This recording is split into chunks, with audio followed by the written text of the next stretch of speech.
Emiliana, nandito tayo sa bahay ng binan natin. Ito na ba yon? Ako nakakatok. Teka na. Tao po. Tao po. Ika, Emiliana. Kailan mukhang walang tao eh. Mukhang umalis. Tao po. Mukhang walang tao. Dapat iniwan man lang nila si Rosa na makita ko man yung kalagayan at sitwasyon ng anak ko. Hintayin natin dito.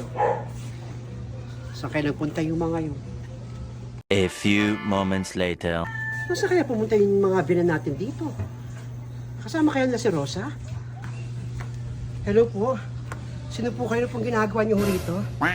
Nako, tita ako ni Rosa. Nanay to ni Rosa. Pinuntahan namin yung biyanan namin dito tsaka yung hipag namin. Dadalawin namin dapat si Rosa. Pero ka bang, kilala mo ba si Rosa? Ay, oho. Kaibigan ko si Rosa. Mabait ho yung batang yun. Pero wala na ho si Rosa. Nasa Cavite na po. Ha? Cavite? Hindi pa nauwi ng Cavite yun. Oo, hindi pa nauwi ng Cavite yun.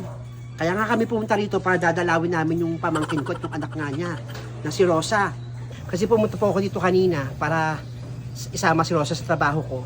Ang sabi sa akin ni Aling Adelfa, umuwi na raw po ng Cavite. Umuwi ng Cavite? Ano ba yun? Umuwi na ba ng Cavite ang anak mo? Tawagan mo nga. O sige, tatawagan ko.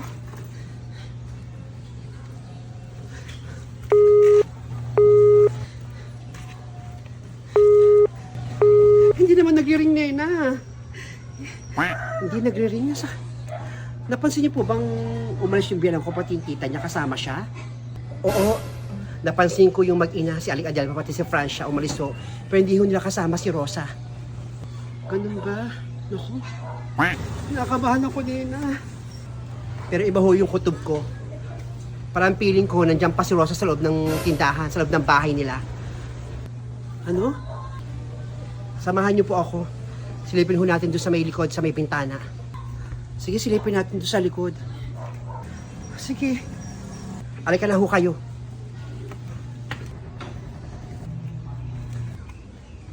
Alika na ho kayo.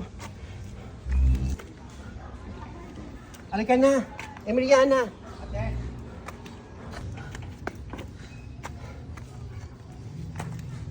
Ito po yung bintana. Ano nga po palang pangalan mo? Ako po si Ligaya. Kaibigan ko si Rosa. Ligaya? Ako lang po muna si Silip. O sige. Nakakabahan naman ako sa gagawin natin. Kahit din naman ako, nena, kinakabahan. Ano, Ligaya? Nandiyan ba yung anak ko? Nandun po sa loob si Rosa, nakatali ho. Ano? Ha? Alas nga dyan patingin. Rosa! Ano, Emiliana, nandyan? Anak! Anak ko, Rosa! Anak ko! Anak ko! Anak ko!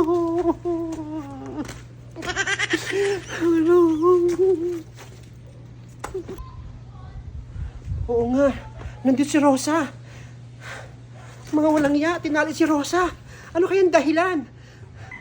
Kasi po, may usapan po kami ni Rosa na isasama ko po siya sa trabaho ko. Sa club. Baka naman hostess ka. Ay ako, hindi ho ako hostess.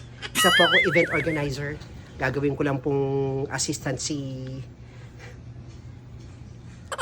Rosa. Ganun ba?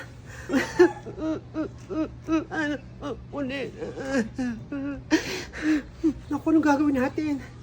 Mag-relax ka lang, Emiliana. I-relax mo yung sarili mo. Mas maganda hintayin ho natin silang dumating. Dito lang po muna tayo sa parking. Pag dumating, doon lang po natin puntahan si Rosa. Oo. Ihintayin natin sila dito hanggang dumating. Hindi tayo magpapahalata. Kapag dumating sila, doon tayo susugod.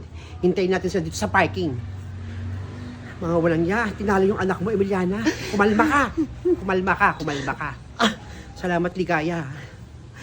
At least nakita namin kung ano yung kalagayan ng sitwasyon ni Rosa. Ganyan yung ginawa nila sa anak ko. Kaya, si Rosa. makinig ka sa akin. Nung una pa lang, hindi mararanasan ng anak mo si Rosa to. Oo nga eh. Dapat nakinig ako sa'yo.